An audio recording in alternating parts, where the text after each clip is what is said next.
I'm at Rich Mountain, or more specifically, the battlefield at Rich Mountain.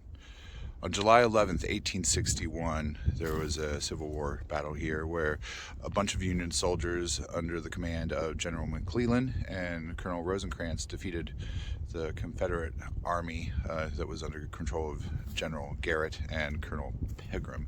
Now this rock in front of me, this boulder, is where a lot of Confederate soldiers were hiding out and were killed. And it's kind of interesting that after the war was over, veterans came back and marked this boulder with specific death sites. There's a bald patch over there that says Clay Jackson was killed. There's another one over here that says Duncan. It looks like they're kind of hard to make out anymore. Now around 70 soldiers on each side were said to have lost their lives right here.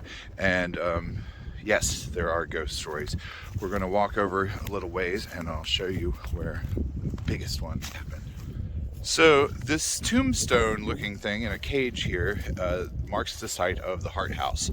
Jonathan Hart was a grandson of one of the signers of the Declaration of Independence, and he had a home right here, and he was a staunch Union supporter. So as soon as the Confederate soldiers showed up, he just took his family and took off, and the soldiers used his house as a base initially, and then when things started going south, they used it as a triage, a hospital. And it was said that there were tons of limbs just being hacked off of these wounded soldiers here, and quite a few of them died. Well, in 1867, just a few years after the battle, things had returned to normal here, and a couple guys named Lewis Kittle and Daniel Courtwright were coal mining in the area, and they asked if they could spend their time here at the Hart House, and Hart said, "Sure, but I'm warning you, it's haunted." Of course, they didn't believe it, and the first few nights they were in their bedroom, they kept hearing this constant moaning sound that they thought must be the wind, which I can attest that would be a reasonable assumption up here.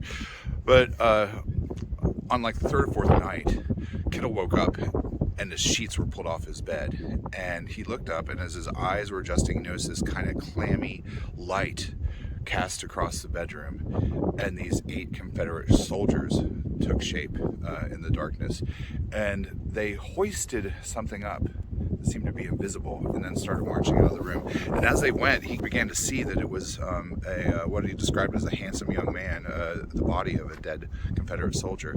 And over the course of their stay at the Hart House, they got so used to this that whenever they'd get that kind of cold, clammy feeling, they would just grab their bed sheets and hold them as tight as possible to prevent the ghost from pulling them off. So yeah, that's a fun one. Now today, people still report eerie things here. Folks have said they've spotted horses, heard strange sounds, gotten weird feelings in this particular location. I have to tell you this, I am absolutely frozen, and I am going to leave before my limbs start falling off due to hypothermia. Thanks for watching.